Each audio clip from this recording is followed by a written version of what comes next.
Congressman Michael Cloud joins us now. How is this going to be a model for future battles? Well, this is very simple. Republicans have campaigned on us getting our fiscal house in order.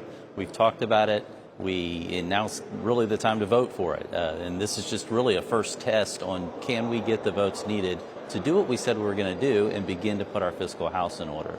You know, DOJ has uncovered so much malpractice that has happened. And if we can't find the will to do it in this moment, then woe to where we're headed. But I believe we will find the will to do it. You know, what's come uncovered, the American people, when they found out what their taxes have actually been going to, are more incredulous than ever about making sure that we find these savings for the American people and return a good return on investment to the American people. You know, a lot of supporters view this rescission as a very strong statement of fiscal discipline. And of course, you're going to have people who always say it's never enough. But in your eyes, what do you see as its biggest impact?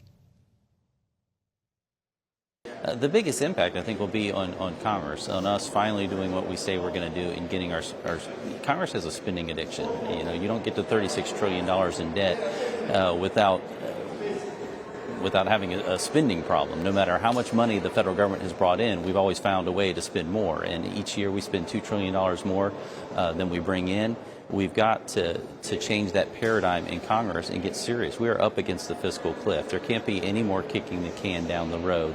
We've got to find savings for the American people. And then again, when taxpayers find out that their hardworking tax-paying dollars are going to things like securing elections in other countries when, you know, especially from the left, they're not willing to secure elections here at home, or buying electric buses in other countries, or prostitutes, again, supporting services for prostitutes and their clients in other countries. This is the kind of crazy things that taxpayers are like, we've got to get our fiscal house in order. This isn't the soft power projection that you hear people talk about when it comes to the State Department. This is actually sowing seeds of evil around the world, and we've got to stop funding that sort of thing. The American people won't stand for it, and we shouldn't stand for it in Congress either. You make an excellent point earlier in this discussion about how if Congress doesn't push moves and reforms like this now, it's never going to happen, because the momentum for it, the support for it, the numbers, they're all there. And, you know, I am encouraged by what I'm seeing in this bill, this package, but my big question has been, loud and public, and no offense to our friends in Congress, why haven't we installed, you know, DOJ staffers inside the House, the Ways and Means Committee? It seems like that would be one of the easiest ways to immediately implement DOJ-like oversight instead of, you know, talking about bills and codifying things. What are your thoughts on potentially doing that? Well, there's a few ways we can approach this problem. You know, we do have the DOJ subcommittee that I serve on in Congress, and so we're trying to bring light to these sort of things.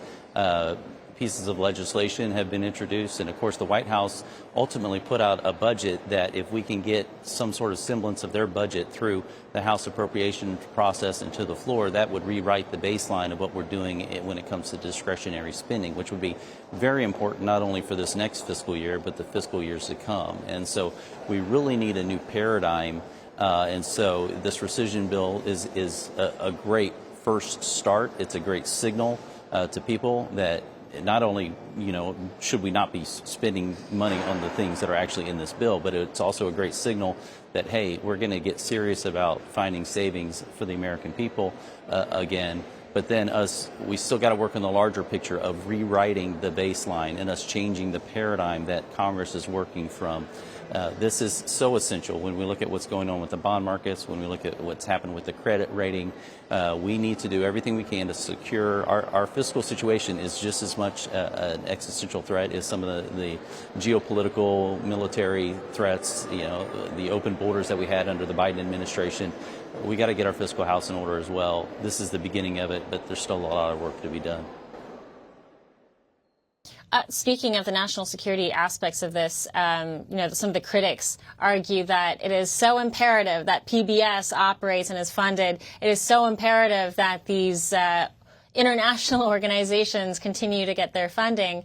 And they argue that there's national security concerns and, public welfare is going to suffer as a consequence.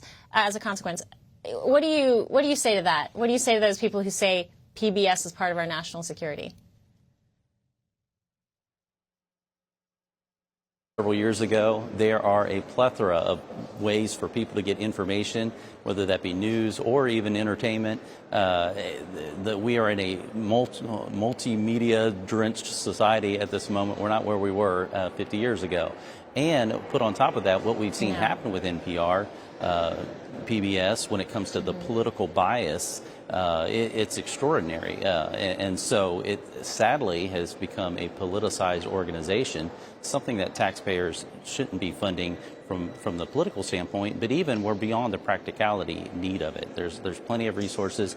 And when they came before our committee, they tried to make the argument in the sense of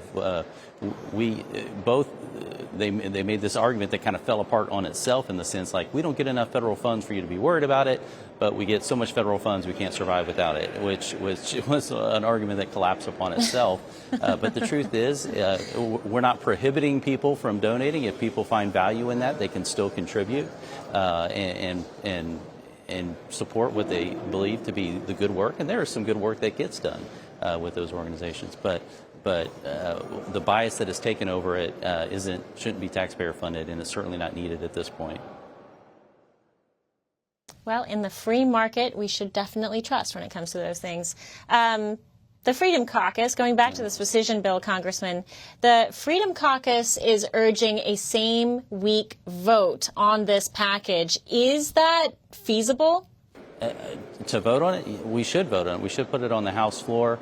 It should be an easy vote. This should not be a complicated vote for Republican members who've campaigned on finding savings for the American people. We should be able to get it done this week. I don't see why we wouldn't be able to get it done. So, we've had the time to look at it, and it's time to get this done.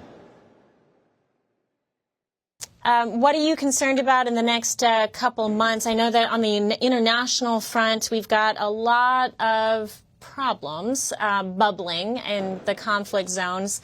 What do you make of the recent reports about President Trump and Netanyahu seeming to diverge a little bit on how the Iran problem is addressed?